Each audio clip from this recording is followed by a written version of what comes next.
ಪರೀಕ್ಷೆ ಮಾಡಬೇಕು ಅಂತ ಮೋಳಿಗೆ ಮಾರಯ್ಯನವರು ಇಲ್ಲದೆ ಇರತಕ್ಕಂತ ಸಂದರ್ಭದಲ್ಲಿ ಅವ್ರ ಮನೆಗೆ ಹೋಗ್ತಾರೆ. ಮೋಳಿಗೆಯ ಮಾರಯ್ಯನವರ ಪುಣ್ಯ ಸ್ತ್ರೀ ಯಾರು ಅಂತಂದ್ರೆ ಮೋಳಿಗೆಯ ಮಹಾದೇವಿ ಮನೆಯಲ್ಲಿರ್ತಾರೆ. ಬಸವಣ್ಣನವರ ಬಂದಿದ್ದು ನೋಡಿ ಮಹದಾನಂದವಾಗುತ್ತೆ. ಅವರನ್ನ ಸೇವೆಯಿಂದ ಅತಿಥಿ ಸತ್ಕಾರವನ್ನ ಮಾಡ್ತಾರೆ ಅವರು. ಯಾಕಂದ್ರೆ ಅವರು ಜಂಗಮ ಪ್ರೇಮಿಗಳು.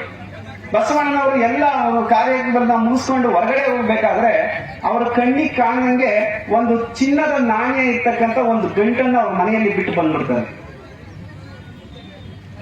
ಬಸವಣ್ಣನವರು ಹೋದ ನಂತರ ಇದು ಮಹಾದೇವಿಯರ ಗಮನಕ್ಕೆ ಬರುತ್ತೆ. ಆ ಚಿನ್ನದ ಬಟ್ಟೆಯ ಗಂಟನ್ನ ಮುಟ್ಟೋದಿಲ್ಲ ಆಕೆ. ಮೋಳಿಗೆಯ ಮಾರಯ್ಯನವರು ಬರೋದನ್ನ ಕಾಯ್ತಾರೆ. ಬಂದಂತ ಸಂದರ್ಭದಲ್ಲಿ ಬಸವಣ್ಣನವರು ಬಂದಿದ್ರು ಅಂತ ಹೇಳಿದಾಗ ಬಹಳ ಮಹದಾನಂದ ಆಗುತ್ತೆ ಮೋಳಿಗೆಯ ಮಾರಯ್ಯನವರಿಗೆ. ಬಸವಣ್ಣವ್ರು ಬಂದಿದ್ರ ನಮ್ಮ ಮನೆಗೆ ಇವತ್ತು ಎಂತಹ ಪುಣ್ಯ, ಇವತ್ತು ಆ ಪುಣ್ಯದಲ್ಲಿ ನಾನು ಭಾಗಿಗಳಾಗಕ್ಕೆ ಸಾಧ್ಯ ಆಗ್ಲಿಲ್ಲ ಅಂತ ಬಹಳ ನಂಬ್ಕೊಂತಾರೆ. ಅದಾದ ನಂತರದಲ್ಲಿ ಬಸವಣ್ಣನವರು ಅವರ ಅರಿವಿಗೆ ಬರ್ದೇನೋ ಏನ್ ಮಾಡಿದ್ದಾರೆ ಅಂದ್ರೆ ಒಂದು ಚಿನ್ನದ ಗಂಟನ್ನು ಅಲ್ಲಿ ಬಿಟ್ಟು ಹೋಗಿದ್ದಾರೆ ಅಂತ ತೋರಿಸಿದಾಗ ಮೋಳಿಗೆಯ ಮಾರಯ್ಯನವರಿಗೆ ಕೋಪ ಉಕ್ಕಿ ಬರುತ್ತೆ. ಎಂತ ಮಾತನ್ನ ಹೇಳ್ತಾರೆ ಗೊತ್ತಾ, ನೀವು ಗಮನಿಸ್ಬೇಕು. ಸೊಕ್ಕು ಬಂದೀತೆ, ರೊಕ್ಕ ಹೆಚ್ಚೀತೆ, ಇಕ್ಕಿ ಹೋದರೆ ಬಸವ ಮನೆಯೊಳಗೆ ಅಂತ ಮಾತನ್ನ. ಬಹುಶಃ ಇದನ್ನ ಮಾತನ್ನ ಹೇಳಕ್ ಸಾಧ್ಯ ಯಾರಿಗೆ ಅಂದ್ರೆ ಅದು ಬಸವಣ್ಣನವರ ಅನುಯಾಯಿಗಳಿಗೆ ಮಾತ್ರ ಸಾಧ್ಯ. ಸೊಕ್ಕು ಬಂದೀತೆ ಯಾರಿಗೆ? ಬಸವಣ್ಣನಿಗೆ ಸೊಕ್ಕು ಬಂದೀತ, ಬಸವಣ್ಣನ ಹತ್ರ ರೊಕ್ಕ ಹೆಚ್ಚೀತ, ಮನೆಯೊಳಗೆ ಇಕ್ಕಿ ಹೋದ್ನ ಬಸವಣ್ಣನ ಅದನ್ನ ಅಂತಕ್ಕಂಥ ಮಾತನ್ನ ಹೇಳ್ತಾರೆ. ಹೆಂಡತಿಗೆ ಕರೆದು ಬುದ್ಧಿವಾದ ಮಾತುಗಳನ್ನ ಹೇಳ್ತಾರೆ. ನೀನು ಇದನ್ನ ನೋಡ್ಕೊಂಡು ಹಾಗೆ ಇದೆಯಲ್ಲ, ಕಿಚ್ಚು ಹಚ್ಚಬಾರದೆ ಅಂತಕ್ಕಂಥ ಮಾತಲ್ಲ. ಅಂದ್ರೆ ಬೆಂಕಿ ಹಚ್ಚಬಾರದು, ಅದಕ್ಕೆ ಇನ್ನೂ ನೋಡ್ಕೊಂಡಿದ್ಯಲ್ಲ ಹೊರಗೆ ಬಿಸಾಡು ಅಂತಕ್ಕಂಥ ಮಾತನ್ನ ಹೇಳ್ತಾರೆ. ಆಗ ತಾಯಿ ಹಿಂದೆ ಮುಂದೆ ನೋಡೋದಿಲ್ಲ. ಯಾಕಂದ್ರೆ ಇವತ್ತಿನ ಸಂದರ್ಭದಲ್ಲಿ ಎಲ್ಲ ಹೆಣ್ಣು ಮಕ್ಕಳಿಗೆ ಆದರ್ಶ ಮೋಳಿಗೆ ಮಹಾದೇವಿ. ಇವತ್ತೆಲ್ಲ ನಾವ್ ಯಾಕೆ ಆದರ್ಶ ಅಂತ ನಾನು ಬಿಡಿಸಿ ಹೇಳುವಂತ ಅವಶ್ಯಕತೆ ಇಲ್ಲ. ಸಂಪತ್ತು ಅಂದ್ರೆ ನಾವು ಇವತ್ತೆಲ್ಲ ಬಾಯಿ ತೆರೆಯುವಂತ ಸಂದರ್ಭದಲ್ಲಿ ಆಗಿನ ಕಾಲದಲ್ಲಿ ಮೋಳಿಗೆ ಮಹಾದೇವಿ ಪ್ರಜ್ಞಾವಂತ ತಾಯಿ. ಬಡತನ ಇದ್ರೂ ಸಹ ಅಭಿಮಾನವನ್ನ ಬಿಟ್ಟಂತ ಹೆಣ್ಣು ಮಕ್ಕಳಲ್ಲ ಅವರು.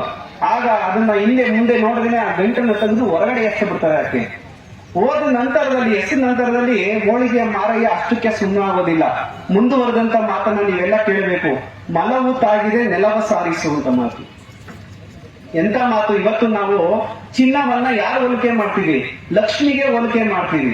ಅವತ್ತಿನ ಸಂದರ್ಭದಲ್ಲಿ ಶರಣರು ಶುದ್ಧವಾದಂತ ಕಾಯಕದಿಂದ ಬಂದಂತದ್ದು ಮಾತ್ರ ಅದು ಲಿಂಗಾರ್ಪಿತ ಅಂತ ಮಾತನ್ನ ಅಸಲವಾದಂತ ನಂಬಿಕೆ ಇಟ್ಟಂತವ್ರು. ಕಾಯಕದಿಂದ ಬರ್ದೇ ಇದ್ದಂತ ಅದು ಎಂತದ್ದು ಆಗ್ಲಿ ಅದು ಮಲಕ್ಕೆ ಸಮ ಅಂತಕ್ಕಂಥ ಮಾತು. ಮಲವು ತಾಗಿದೆ ನೆಲವ ಸಾರಿಸು.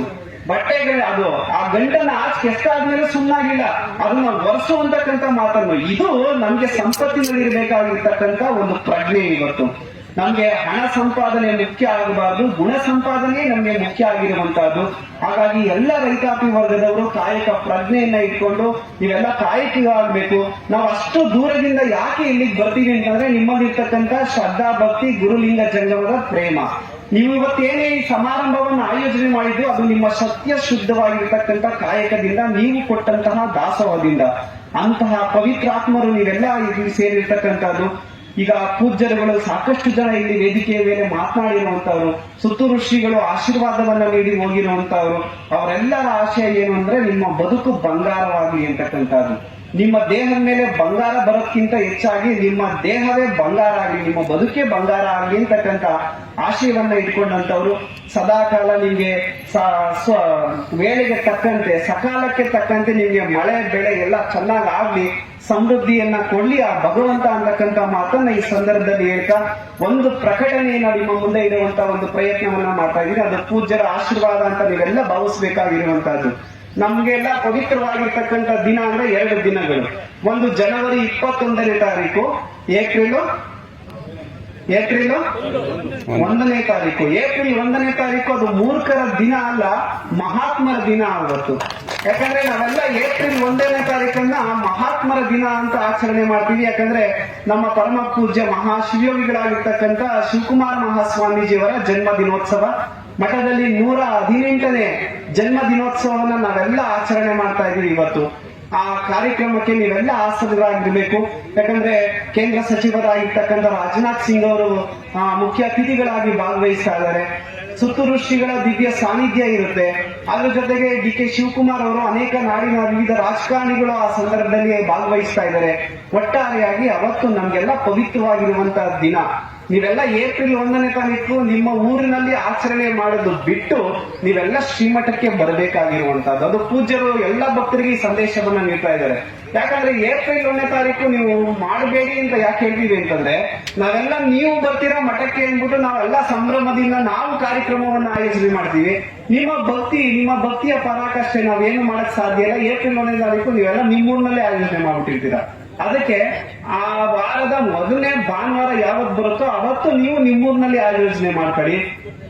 ಏಪ್ರಿಲ್ 1ನೇ ತಾರೀಕು ನಮ್ಗೆಲ್ಲ ಪರಮ ಪೂಜ್ಯ ಮಹಾಶಿವಯೋಗಿಗಳವರ ಗದ್ದುಗೆಯ ದಿವ್ಯ ದರ್ಶನವನ್ನ ನಾವೆಲ್ಲ ಪಡ್ಕೊಳ್ಬೇಕು. ಹಾಗಾಗಿ ನೀವೆಲ್ಲರೂ ಅವತ್ತು ತಪ್ಪದೆ ನಿಮ್ಗೆಲ್ಲ ಇನ್ವಿಟೇಷನ್ ನಾವೆಲ್ಲ ಕೊಡ್ತಾ ಇಲ್ಲ ನಾನು. ಯಾಕಂದ್ರೆ ನಮ್ಮಲ್ಲಿ ಒಂದು ಚಾಲ್ತಿ ಏನು ಅಂತಂದ್ರೆ ನಿಮ್ಗೆ ಇನ್ವಿಟೇಷನ್ ಕೊಡಲ್ಲ ನಾವು. ಯಾಕಂದ್ರೆ ನಮ್ಮ ಮಠದ ಸದ್ಭಕ್ತರಿಗೆ ಇನ್ವಿಟೇಷನ್ ಬೇಕಾಗಿಲ್ಲ, ಜಸ್ಟ್ ಇನ್ಫಾರ್ಮೇಶನ್ ಇದ್ರೆ ಸಾಕು. ಏಪ್ರಿಲ್ 1ನೇ ತಾರೀಕು ಏನ್ ಇನ್ಫಾರ್ಮೇಶನ್ ಅಂದ್ರೆ ಜನ್ಮದಿನೋತ್ಸವ ಎಲ್ಲರಿಗೂ ಗೊತ್ತಿರುವಂತಹದ್ದು. ನಿಮ್ಗೆ ಇನ್ವಿಟೇಷನ್ ಬೇಕಾಗಿಲ್ಲ ಅಂತ ನಾನು ಭಾವಿಸಿ ಆ ಕಾರ್ಯಕ್ರಮಕ್ಕೆ ಅತ್ಯಂತ ಶ್ರದ್ಧೆಯಿಂದ ಭಕ್ತಿಯಿಂದ ನಿಮ್ಮೆಲ್ಲರನ್ನ ಆದರಿಂದ ಸ್ವಾಗತವನ್ನು ನಾವು ಕೋರ್ತಾ ನನ್ನ 2 ಮಾತುಗಳನ್ನ ನನ್ನ ಪೂಜ್ಯ ಗುರುದೇವರ ಪಾದಾರವಿಂದಗಳಿಗೆ ಸಮರ್ಪಿಸಿ ಮತ್ತೊಮ್ಮೆ ಈ ಕಾರ್ಯಕ್ರಮವನ್ನು ಆಯೋಜನೆ ಮಾಡಿರ್ತಕ್ಕಂಥ ಎಲ್ಲ ಯುವಕರಾದಿಯಾಗಿ ಈ ಗ್ರಾಮದ ಎಲ್ಲ ಹಿರಿಯರಿಗೂ ಸಹ ಅವರ ಅಂತರಾತ್ಮಕ್ಕೆ ನಾನು ಅತ್ಯಂತ ಶ್ರದ್ಧೆ ಭಕ್ತಿಯಿಂದ ಶರಣಾರ್ಥಿಗಳನ್ನ ಸಮರ್ಪಿಸಿ ನನ್ನ 2 ಮಾತುಗಳನ್ನ ಮುಕ್ತಾಯಗೊಳಿಸ್ತಾ ಇದ್ದೀನಿ.